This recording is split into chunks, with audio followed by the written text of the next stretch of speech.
Smart सुगरण होण्यासाठी काही भन्नाट किचन टिप्स। नंबर 1, पराठे बनवताना त्यामध्ये उकळलेला बटाटा कुस्करून टाकावा। पराठे खूपच चवदार लागतात। नंबर 2, वांग्याचे भरीत करताना वांगी भाजून झाले की लगेचच एखाद्या भांड्यात झाकून ठेवावे, त्यामुळे वांग्याची साल अलगद आणि पटकन निघून येते।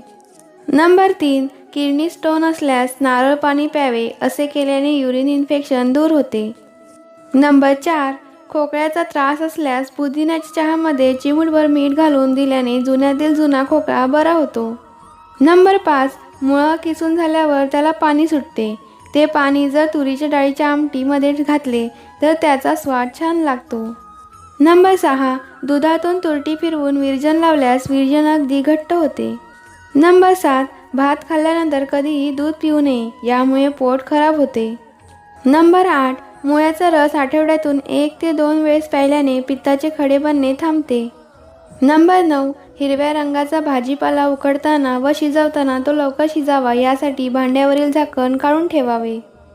नंबर 10, लसूण सोलून चमचाभर तेलात वाटून ठेवला की आठवडाभर ही पेस्ट फ्रीजमध्ये ठेवल्यास चांगली राहते। नंबर 11, तीळ अनेक समस्या दूर करतात आणि मासिक पाळीच्या वेदना देखील कमी करतात। नंबर 12, दुधासोबत आंबट पदार्थ खाऊ नका, अन्यथा शरीराचे खूपच नुकसान होऊ शकते। नंबर 13, किसणीवर गूळ किसताना किसणीला किंवा विळीला तेलाचा हात लावावा, अशाने अजिबात गूळ चिटकत नाही। नंबर 14, लसूण भाजून मध आणि व्हिनेगरमध्ये मिसळून लावल्याने फोड किंवा पिंपळ दूर होतात। नंबर 15, रात्री झोपण्यापूर्वी उशीवर किंवा कपड्यांवर गुलाबाचा परफ्यूम किंवा कोणताही सुगंध लावा, तुम्हाला चांगली झोप लागते। नंबर 16, टरबूज आपल्याला हाडे कमकुवत करणाऱ्या आजारांपासून दूर ठेवते। नंबर 17, भाजीत फ्लॉवरचा रंग पांढरा दिसण्यासाठी त्यात 1 चमचा कणिक घालावी, याला चांगला फायदा होतो। नंबर 18, अंकुरलेली कडधान्य जास्त दिवस फ्रेश ठेवण्यासाठी त्यात लिंबू पिळून ठेवावे।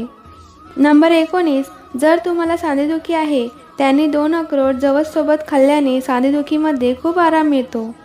नंबर 20, कोणत्याही प्रकारचे थेपले किंवा पराठे करताना त्यामध्ये उकळलेला बटाटा किसून घालावा, म्हणजे पराठे थेपले मस्त खुसखुशीत होतात। मंडळी, व्हिडिओ कशी वाटली हे कमेंटमध्ये नक्की सांगा आणि आलाच आहात तर चॅनलला सबस्क्राईब करूनच जा। धन्यवाद।